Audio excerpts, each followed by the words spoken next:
Thanks, Alaa, for taking out the time, and welcome to this round of conversations hosted by RadYes Academy. Let's jump in straight away, and why don't you tell me more about Jollibee as a brand? Actually, Jollibee as a brand is already exists since a long time in Asia, particularly in Philippines. And they have around 1,500 restaurants in the Philippines itself. This is apart from China, Hong Kong, Singapore, Malaysia, Vietnam. So it's considered one of the top players in Asia. And I think they have a huge target to be one of the big players in the entire world. Jollibee came to the UAE 2015 with a huge plan of expansion, and obviously the first target for them was the Filipinos who's living in the UAE.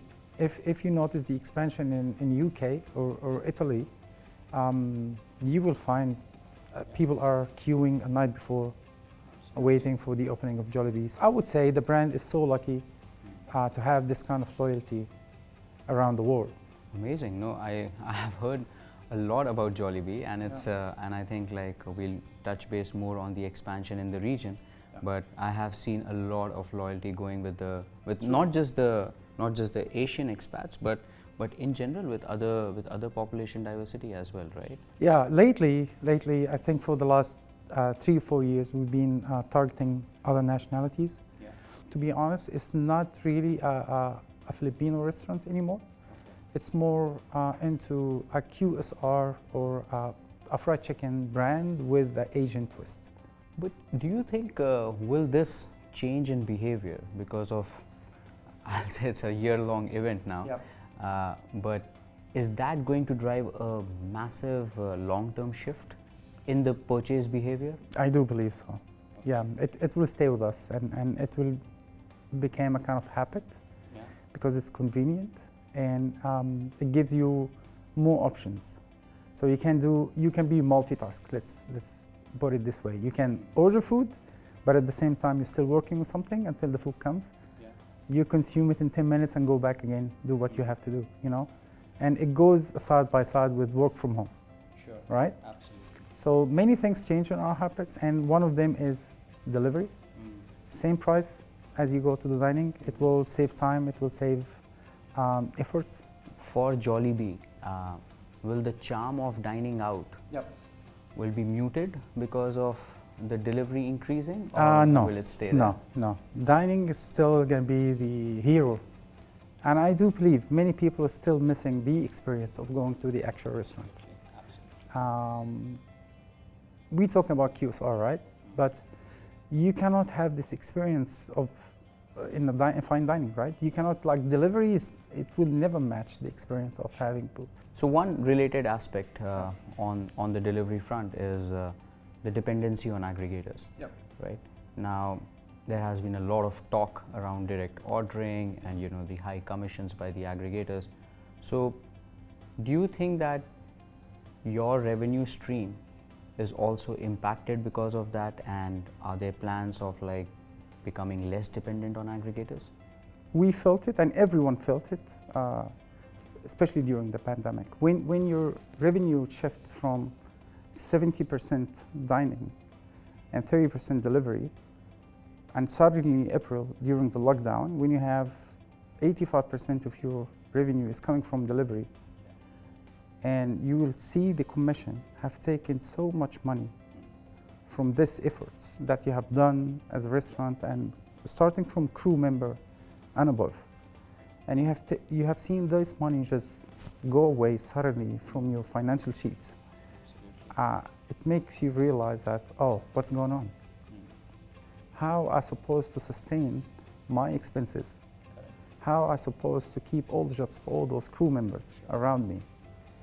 And I will tell you honestly, not 2 or 3 or 4 meetings with them, multiple meetings to discuss the current situation and try to let them understand, yes, we would like to see you growing, we would like to see you profitable, but you have to consider the other elements of the industry, because without us, you're not going to survive. Absolutely. All right? Absolutely. So you have to consider there is a lot of brands, especially the local brands, not the international brands. They are desperate to make their business work. and you are using that and taking advantage of them. And I have seen a lot of potential brands, local brands. They have a huge and good future, but they couldn't sustain the business during the pandemic and the commission of the aggregators. And that's why I do believe there is a time will come and things will go in the right place. How can one handle a better bottom line in terms of delivery? There's so many things attached to this question. So one of them is definitely when the customer orders from us, then we can guarantee a certain percentage of profit, right? Commission does not exist now. So customer order from either our website or mobile app or through our social media channels, then we can sustain the business. So we have to focus and invest in these channels until we came to the limit that, or to the point that we are confident enough about our delivery fleet and our delivery system, the technology that has been integrated to the business channel. And then and only then you can say to the aggregator, switch me off.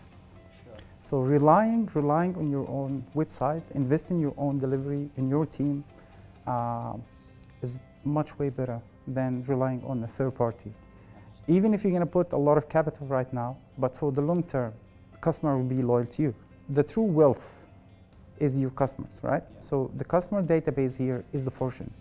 And I think the conflict happened between the brands and the aggregators is on that particular point, customer database. So the more customer data that you have in your platform, more loyalty you will get and better profit. So came to the picture, someone like you, Mani, with RadYes, helped the brands a lot to sustain their profit. You guys are barely taking charges for what you're doing, and you considering all the elements of the business, and you're trying your best to make brands are profitable, and there's no commission attached, you know. And actually, there is many players in the market try to be like you, but they don't get it. They just give you the link and they let you, okay, here is the link, you can just use it to your platform. Customer will order, this is how you use it, but you guys are involved. You put your hands in and you give advice with the marketing, and you attend meetings with the marketing department, and we consult you in which channel that we're supposed to invest in. And I think this is a beautiful cooperation. So RadYes coming to the market is a great help for the brands. I don't want to name any particular brand, but I do believe that the big players in the market, they already know that a long time ago, and they try to invest in their own platforms. But some of other brands, they don't have the right capacity or enough human resource to look at this segment and try to invest. RadYes coming on board with us, I'm talking about Jollibee. It gives us 360 angle of view on how the delivery should work. Especially RadYes have a good experience when it comes to aggregators and how it works, and how you can translate whatever marketing that you do in social media to a transaction. So RadYes gives us a third eye in the market, how to do things, how you can convert whatever the marketing activities that you do to money. Thank you so much, and that is exactly what we want to do at RadYes. You know, like we want to give that 360-degree ecosystem, where, as you mentioned, it's not about just having that link, but it is providing all the necessary tools as well as the expertise. So as to, because we come from that background, we have done that, we have built that. So we want to pass on that same information and knowledge to our partner brands. Amazing. Thank you so much, Alaa. Thank you. Thank you. Thank you.